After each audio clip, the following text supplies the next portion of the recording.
Olá, seja bem-vindo a mais uma edição do Jornal Toda Hora. Eu estou de volta para te deixar muito bem informado. O orçamento de 2026 é uma das pendências que o Congresso precisa resolver até o início do recesso parlamentar, marcado para começar em 23 de dezembro. A medida não deve ser deixada para o próximo ano, porque um dos interesses dos parlamentares que querem concorrer à reeleição é o Fundo Especial de Financiamento de Campanha, conhecido popularmente como Fundo Eleitoral ou Fundão. De acordo com parlamentares, o valor deve ser o mesmo da última eleição, cerca de 4 bilhões e 900 milhões de reais. A Comissão Mista de Orçamento deve propor o congelamento do montante, sem nenhum aumento real. A comissão aprovou, em 30 de setembro, uma instrução normativa para aumentar a reserva do fundo eleitoral no orçamento do ano que vem. O valor, no entanto, deve ser o mesmo das eleições municipais de 2024. Existem propostas que prevê que, para contemplar todo o valor para o fundo eleitoral, haverá corte em outras despesas previstas no orçamento de 2026, como de 2 bilhões e 900 milhões de reais, a menos para emendas parlamentares de bancada e 1 bilhão de reais a menos nas despesas discricionárias, aquelas que o governo pode decidir para onde vai o montante. A Lei de Diretrizes Orçamentárias, por exemplo, ainda precisa ser votada. O conjunto de diretrizes estabelece como o governo federal deverá gastar o orçamento do ano seguinte. Entre elas, está o estabelecimento do superávit nas contas públicas, ou seja, a folga que o governo terá no orçamento anual. Os 3 deputados que estão vivendo no exterior, Eduardo Bolsonaro, Carla Zambelli e Alexandre Ramagem, custam por mês R$ 460 mil para a Câmara. Eles estão fora do Brasil para evitar a justiça. Alexandre Ramagem, Carla Zambelli e Eduardo Bolsonaro tiveram os salários bloqueados pela Câmara dos Deputados. O primeiro salário a ser cortado foi o de Zambelli em junho deste ano. Um mês depois, foi a vez de Eduardo Bolsonaro. E agora, em novembro, o ministro Alexandre de Moraes pediu o bloqueio do salário de Ramagem. Mesmo depois dos 3 deputados federais terem saído do Brasil, eles custavam por mês R$ 460 mil aos cofres públicos, entre salários, cotas parlamentares e salários de servidores. Mesmo com a ausência física deles, a Câmara não cortou os custos de seus mandatos e seus gabinetes seguem funcionando normalmente. Inclusive, foi comprovado por notas fiscais que as despesas feitas em seu nome foram, na verdade, feitas por outras pessoas, o que é proibido. Em outubro, o deputado gastou R$ 20 mil e ele tem até 90 dias para apresentar as notas fiscais. Só o salário dos assessores de Ramagem foi de R$ 133 mil por mês. E a Câmara afirmou que não sabia de sua saída do país e que o deputado apresentou atestados médicos de setembro a dezembro. O gabinete de Carla Zambelli continuou ativo, mesmo depois de sua saída do Brasil em maio. Em outubro, seus gastos chegaram a R$ 130 mil. Já o gabinete de Eduardo Bolsonaro gastou R$ 132 mil por mês. Não há registro de salário pago aos 3. E alguns países da África iniciaram uma importante campanha para aplicar uma nova injeção para a prevenção do HIV.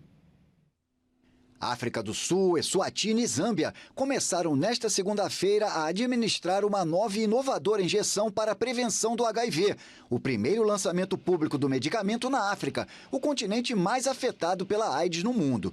O lenacapavir, que precisa ser administrado apenas 2 vezes por ano, reduz o risco de transmissão do HIV em mais de 99,9%, tornando funcionalmente semelhante a uma potente vacina.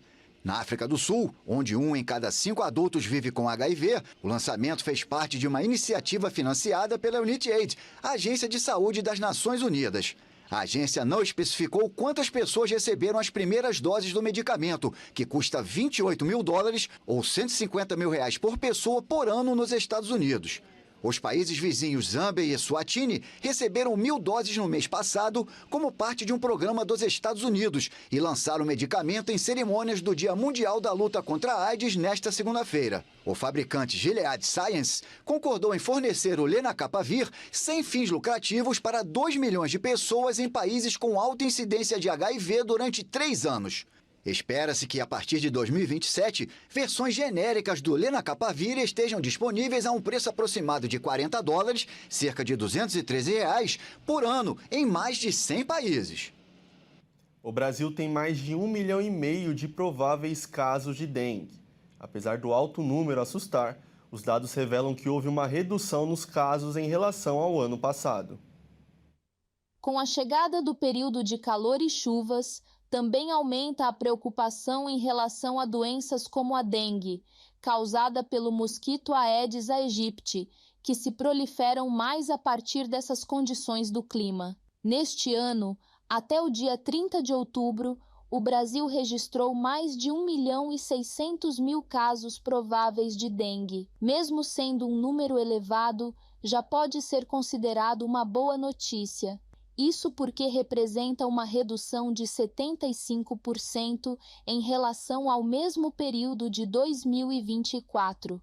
Também foram contabilizados cerca de 1.600 óbitos confirmados, uma queda de 72% em comparação ao mesmo período do ano anterior. Os estados com maior número de casos são São Paulo, com cerca de 900.000, Minas Gerais, com 160.000 e Paraná, com 107.000.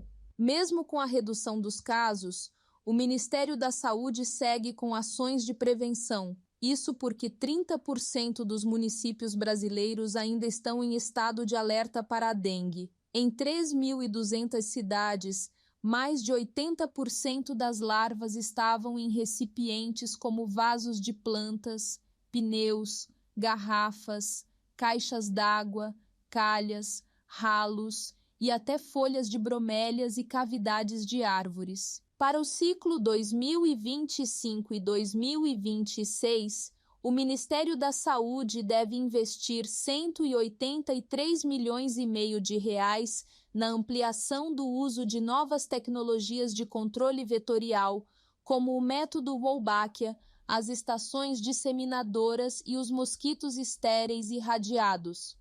O método Wolbachia, que reduz a capacidade de transmissão do mosquito, já foi aplicado em municípios de 8 estados.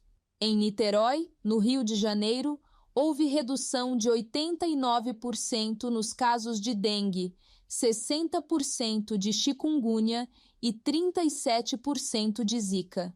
A previsão é expandir a tecnologia para 70 cidades até o final de 2026. A última edição do Jornal Toda Hora desta madrugada fica por aqui. Se você perdeu alguma coisa, acesse o nosso canal no YouTube, onde você pode conferir todos os nossos jornais e se manter muito bem informado. A próxima edição do Jornal Toda Hora é às 9 horas da manhã. Tenha um bom começo de dia e até mais.